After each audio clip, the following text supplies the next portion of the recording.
Voy a ser breve porque ya tenemos el tiempo muy encima. Entonces, bueno, voy a tratar de hablar en unos 10, 15 minutos rápidamente de este tema, que es minería de datos y defensa de los derechos humanos, a partir de la experiencia de Forensic Architecture, que es también parte de un proceso de trabajo de investigación en el que actualmente estoy desarrollando. Y bueno, en este caso voy a hablar como de el planteamiento general del trabajo que la agencia de arquitectura, Forensic Architecture, fundada por Eyal Weizman hace como unos 20 años en la Universidad de Goldsmith de Inglaterra, ha desarrollado una serie de propuestas y de análisis interesantes. A mí lo que me ha interesado es sobre todo como los enfoques espaciales para conceptualizar la violencia y la metodología casística de Forensic Architecture, que me ha parecido sumamente relevante porque digamos esta agencia que se estrena para documentar surge un poco de la documentación y del trabajo propiamente como perito que comisionan a Eyal Weizman de parte de asociaciones internacionales, ONGs, para documentar los procesos de violación de derechos humanos y de, digamos, asentamiento de ocupación colonial en Palestina, en la Palestina histórica, por parte del Estado de Israel. Digamos que a partir de todo ese trabajo de documentación, Eyal Weizman, que es arquitecto, desarrolló una concepción ampliada de la arquitectura, ya no destinado solamente a ser una disciplina que se dedica a construir edificios, sino fundamentalmente, como veremos ahora, a partir de una concepción de la arquitectura como una metodología, como un campo de estudio, como una epistemología incluso que nos permite identificar a los edificios como sensores políticos que son testigos materiales, en palabras de Susan Shockley, de los impactos de la violencia en la espacialidad y la experiencia humana. Entonces,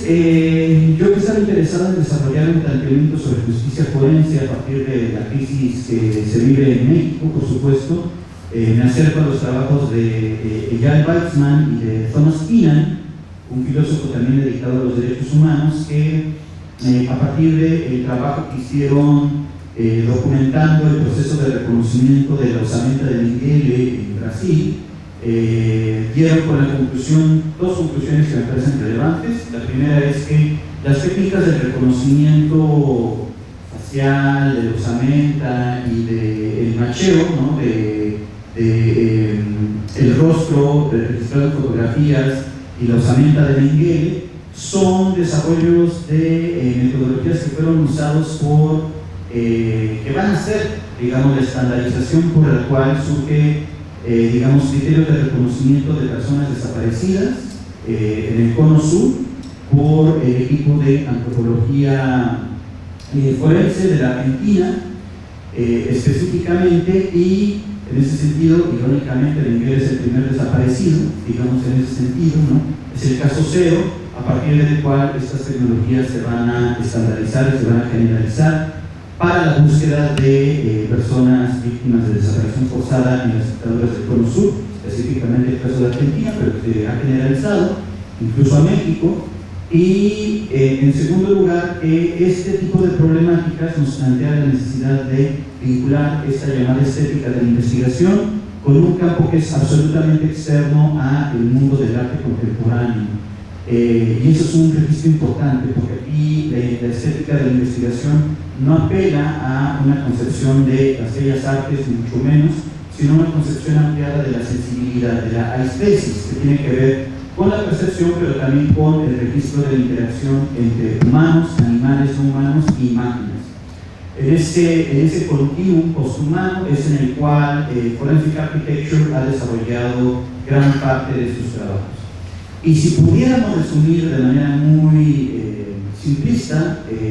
los principales postulados generales que están a la saga del trabajo de la agencia dirigida por Eyal Weizman, podríamos sostener que hay al menos tres. Cabe hablar de muchísimos más, pero al menos tres serían relevantes para el tipo de investigación que me interesa realizar. El primero, como decíamos, es concebir a los edificios como sensores políticos, ya no solo como sus valores estéticos, artísticos, tradicionales, sino como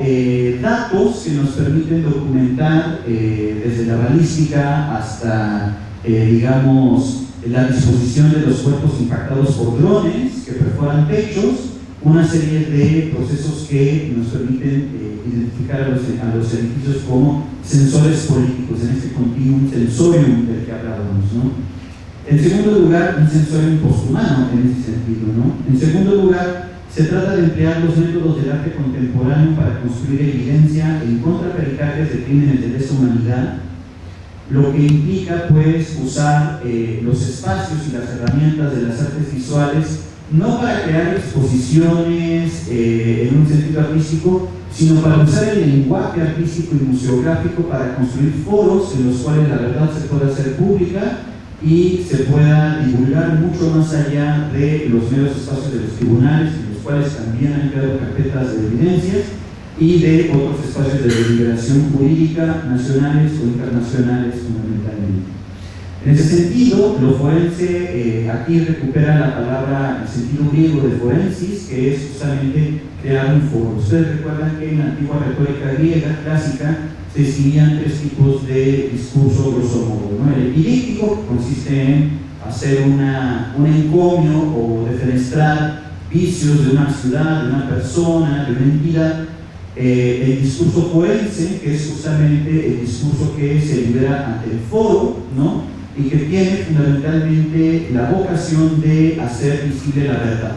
a partir de juicios de objetos, que esto ya es algo que se ha pensado desde la Grecia arcaica, ¿no? A través de la prosopopeya, traer entidades inanimadas para, digamos, juzgarlas. Hay un juicio muy peculiar en la antigua Grecia en el cual se hacía el juicio de una escultura, de una atleta que se había derrumbado y había caído encima de otra atleta que era el principal contendiente de este, a que se le había erigido la escultura, y se lleva la escultura a proceso judicial. Eso nos suena muy extraño, pero es el caso. En México se han juzgado campanas también, por si les parece que han escuchado lo más raro en el mundo.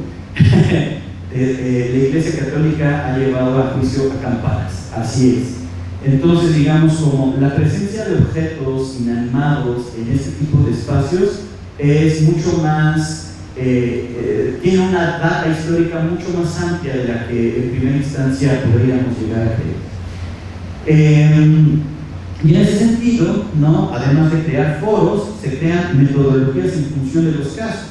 Por ejemplo, ahorita voy a poner algunos de los casos en los que ha trabajado Forensic Architecture. No desarrollan una metodología estándar que luego apliquen sobre los distintos situaciones y escenarios a los que son convocados, sino que según el escenario, según el contexto y según el caso, diseñan una metodología in situ específicamente para crear estos ejercicios contraforenses, ¿no? Y por eso el trabajo de esta agencia avanza hacia una estética de investigación y la presentación pública en el foro, es decir, una producción de la verdad que responde a una serie de patrones,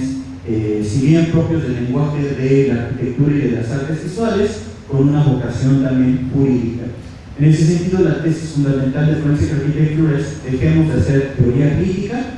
y comencemos a golpear el poder en espacios en donde le duele, ¿no? Por ejemplo, en tribunales internacionales, en este tipo de escenarios en donde hay repercusiones materiales sobre los responsables materiales o intelectuales, ¿no? Esta maqueta vamos a hablar un poco después, me gustaría que la retuvieran en mente. Estos son algunos de los casos que ha trabajado Forensic Architecture dentro de una multitud, que son un equipo multisituado en términos de técnicos y además, digamos, siempre trabajan bajo comisión, escogen los casos a los que son invitados y obviamente desarrollan tanto ciencia de datos como minería de datos, por supuesto, y alimentan inteligencia artificial a través de machine learning para recabar una serie de datos y de visuales que permiten esquematizar, digamos, en líneas temporales complejas o en el concepto de ellos en En lugar de pensar la comisión de crímenes como una causalidad lineal de un agente que produce un impacto sobre una comunidad, emplean la categoría de causalidad de campo, porque en muchos de estos casos, como han ocurrido en el pasado remoto o en los contextos de flora y de fauna en el cual se han desarrollado, generan escenarios realmente impredecibles en muchos casos, en donde muchas huellas corren el riesgo de perderse, entre otras cosas, pues se necesita de una serie de elementos y de equipos multidisciplinarios para la elaboración de este tipo de materiales. Por eso la noción de causalidad de campo implica variables temporales, implica variables situacionales, espaciales y por supuesto una concepción ampliada de la agencia en la cual, pues, como sabemos, no solo los seres humanos tenemos agencias, sino también otro tipo de entidades, ¿no? Como la flora, la fauna, el calentamiento global, el cambio climático, la subida de los niveles del mar en ciertos escenarios, por ejemplo en Colombia, ha sido un factor fundamental para, digamos, el ocultamiento por parte de los estados de la violencia política cometida ahí, entre otros factores. Podríamos mencionar muchos más. El caso de Ayotzinapa, que por desgracia aquí no pude poner el esquema completo, este es una línea del tiempo justamente que responde a el criterio de causalidad de campo, en donde no hay un único actor que desempeña una serie de acciones que culminan en la desaparición forzada de los 43 estudiantes normalistas, sino que se consideran distintas variables de tiempo señaladas por las franjas rojas, con no coincidencias testimoniales, que son las barras como horizontales que ustedes pueden ver ahí, que hacen caídas en picada y suben, ¿no? Son una serie de visualizaciones de datos en las cuales se incluyen también, digamos, registros de la radio de la policía, registros de telecomunicaciones, que ayudan a construir no una línea unificada del tiempo de los eventos, sino más bien multifactorial de una serie de actores que están, digamos, participando simultáneamente en la comisión de los eventos. Por lo tanto, no tenemos una línea unificada, lineal, simplista, sino distintas trayectorias y vectores de acción en los cuales distintos agentes actúan y aparecen y desaparecen en distintos momentos de, digamos, los testimonios, los datos que se pueden recoger y sobre todo el trabajo que han hecho la comisión independiente de especialistas en esta materia, ¿no? Entonces, aquí tenemos un ejemplo de visualización de causalidad de campo en ese sentido complejo multifactorial del que hablábamos, ¿no? Está también el caso del genocidio de Namibia, en el cual, genocidio alemán en Namibia, en África subsahariana, en el cual Forensic Architecture fue convocada para hacer un registro de este tipo de incidentes que ocurrieron, si bien a lo largo del siglo XIX, como decíamos, son de una data extensa en el tiempo. Se convoca al equipo de YAL para que puedan asentar evidencia que permita dirimir en tribunales, en un caso, en un litigio que están llevando la comunidad nativa de Namibia, criterios de justicia transicional, incluso de justicia económica transicional para el reconocimiento del genocidio de los alemanes perpetrado por Alemania en Namibia y la supervivencia de herederos de la comunidad directa o indirecta, familiares directos o indirectos, comunidad en general, que permitiría justamente criterios de compensación, no solamente económica, histórica, simbólica, entre muchas otras cosas, ¿no? Entonces, estas nociones de causalidad de campo se transforman según los criterios de violencia lenta, ¿no? Como diría Rob Dixon, que implican justamente huellas no visibles de la temporalidad de la violencia en la actividad humana. El caso del genocidio en Guatemala es otro muy interesante en el que ha participado la agencia de Forensic Architecture, y aquí solamente vemos un mapa entre muchos que podríamos ver, en el cual lo que se trata de reconstruir es lo siguiente. El genocidio en Guatemala de la comunidad del Maya, ¿no? en el norte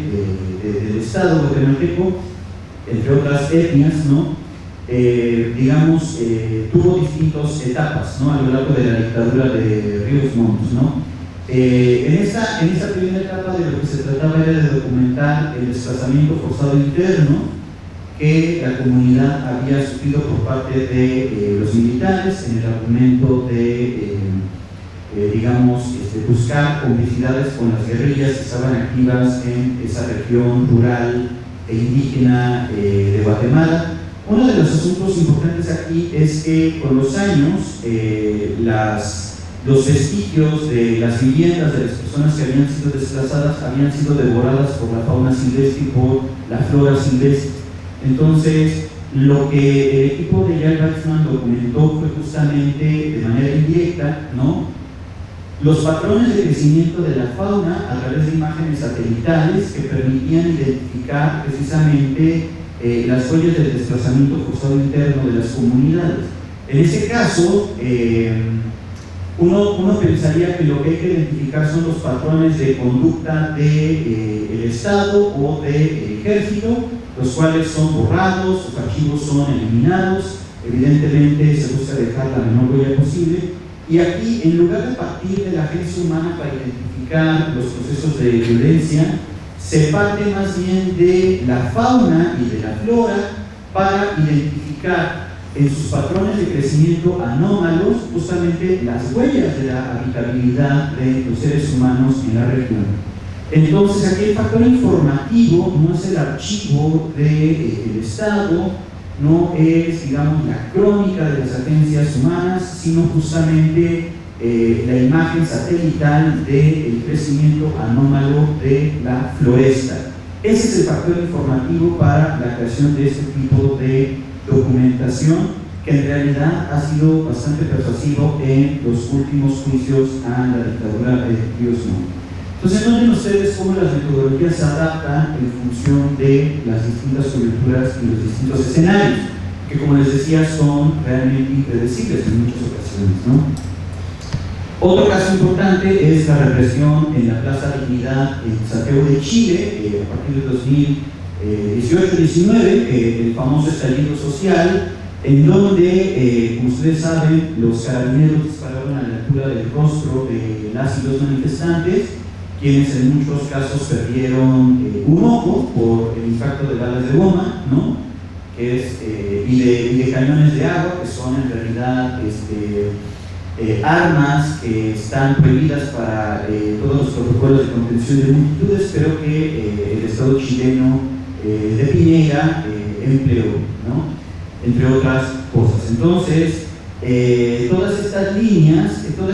esta digamos, énfasis en identificar los espacios y los edificios como sensores de la violencia política, podemos ver justamente cómo los trazados de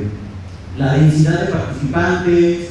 la dispersión de, digamos, los carabineros, la serie de movimientos que realizaron en la plaza, que se pueden contar cuadro a cuadro, como una especie de videograma que va documentando todo este proceso, ¿no?, las rutas de escape, cómo se cortan, etcétera, ¿no?, y este tipo de materiales que son construidos obviamente con programas de computación como CAP que usan los arquitectos, pero también con Machine Learning y con inteligencia artificial que permite hacer esta reconstrucción de visualización de datos, ¿no?, de esta manera compleja, siguiendo una serie de variables temporales como hemos visto, ¿no? Acá lo que me ha interesado es, por supuesto, podríamos detenernos en cada caso en particular, no lo voy a hacer por cuestiones de tiempo, disculpen ustedes, pero sí me voy a detener en un caso que me parece muy importante al día de hoy. Hoy es el 15 de mayo, el día de la Nakba en la Palestina histórica, y para muchos el día de la fundación del Estado de Israel, en donde pues, lo que sabemos es que se crea a partir del despojo, ¿no?, de una buena parte del territorio de la Palestina histórica tras el mandato británico y, digamos, todo este proceso de las potencias imperialistas clásicas europeas en Medio Oriente, ¿no? La investigación sistemática de graves violaciones a los derechos humanos en la Franja de Gaza, en Palestina e Israel, ha sido un verdadero laboratorio tanto de metodologías, de innovaciones y de adaptaciones al terreno que la Agencia de Forensic Architecture ha desarrollado de una manera significativa. Aquí lo que tenemos es el caso que actualmente están desarrollando y alimentando, que es una cartografía del genocidio perpetrado por el Estado de Israel, si bien desde 2023, aunque evidentemente ha escalado en distintas etapas a lo largo del tiempo, ¿no? Y esta cartografía del genocidio, que aquí tenemos como toda la confluencia de datos que están desarrollando, la vemos desglosada en estos esquemas, ¿no? Como por ejemplo los mecanismos de control estatal que se dirigen desde la parcela del Estado de Israel hacia la Palestina ocupada, ¿no? Y cómo los checkpoints y los controles militares no solamente están estableciendo un control semifronterizo que aísla a la Franja de Gaza de todos los otros sectores de la ciudad, de las ciudades, ¿no? Sino que, digamos, va mostrando el grado de penetración de las fuerzas de ocupación colonial en el interior de la Franja de Gaza a través de estas líneas como de fractura en rojos intensos que ustedes pueden ver. También los mecanismos de desplazamiento, que tienen una serie de subcriterios y de desgloses que podemos ver ahí en el cuadro superior del panel derecho. Todos estos mecanismos que el sociólogo palestino Saif Hanafi ha denominado espaciocidio, que implican, digamos, una alta agresión en contra de la infraestructura urbana, civil, que es necesaria para el sostenimiento de la vida de una población, y que implican tres niveles, ¿no? Un sociocidio, el desmantelamiento del tejido social; un politicidio, la generación de condiciones que vuelven imposible la construcción de partidos políticos, de autoridades locales, de un sostenimiento de vida mínimamente democrática en el interior de la Palestina histórica; y finalmente un economicidio, ¿no? Que va, digamos, subdividiendo en distintas franjas y esquemas analíticos el territorio del Estado de Israel, que hacen que, digamos, la creación de infraestructura en la Palestina histórica no solo sea destruida por el ejército, sino que sea imposible de construir porque el espacio en Israel está altamente segmentado. Y por supuesto, las personas palestinas no tienen ningún esquema de derechos que les permita construir infraestructura que atraviese por el territorio de Israel, ¿no? En donde impera un verdadero estado de excepción para la población palestina. Hay destrucción de la agricultura, esto de lo que hablábamos, ¿no? Del espaciocidio, destrucción de infraestructura civil. Y una de las investigaciones más interesantes que ha hecho Forensic Architecture ha sido una serie de bombardeos que se realizaron a lo largo de 2008 a 2013 en Cisjordania, en la ciudad de Ramallah, me parece que en el sur de la Franja de Palestina, de la Franja de Gaza, perdón, y digamos, esta es una maqueta que se reconstruye porque, digamos, Forensic Architecture lo que hizo fue descargar una serie de videos que subieron en tiempo real las personas que filmaban los bombardeos con drones o con misiles teledirigidos en la Franja de Gaza, y obviamente estas comunicaciones se cortaron. El equipo de Forensic tuvo que descargar muchos de estos videos, recibió otros tantos que no tenían metadatos y por lo tanto volvían muy difícil establecer criterios de geolocalización. Entonces lo que hicieron fue, a través de una maqueta, orientados por artistas especialistas en nubes y en paisajística, ¿no? Hicieron una reconstrucción a través de los patrones de luz de los lugares de impacto de los drones y de, digamos, las bombas teledirigidas, ¿no? Y a partir de estos criterios de arquitectura, del escenario del paisaje en el mundo de las artes visuales, ¿no? Hicieron una reconstrucción cronológica del periodo intensivo de bombardeos, del cual resulta esta maqueta que hicieron como un modelamiento en 3D, ¿no? Esto es literalmente minería de datos, porque tuvieron que hacer una reconstrucción con una serie de variables, ¿no? Para, digamos, levantar estas maquetas con, alimentadas con los insumos de estos videos que lograron descargar de las personas in situ, muchos de ellos pobladores de la Franja de Gaza, pero también integrantes de equipos y misiones humanitarias como la UNRWA, que ha operado en la Palestina histórica prácticamente casi desde la fundación, casi desde la Nakba en la Palestina histórica, ¿no? Y aquí tenemos, por ejemplo, un videograma de uno de estos videos en donde se levanta esa columna de humo y, digamos, los criterios comparativos, diría el cineasta Harun Farooqui, de montaje blando, que permiten hacer la reconstrucción espacial, temporal de estos bombardeos. Entonces, bueno, seguramente hay miles de cosas más de las que podríamos hablar, pero no quisiera extenderme demasiado para que mis demás compañeras puedan participar. Muchas gracias.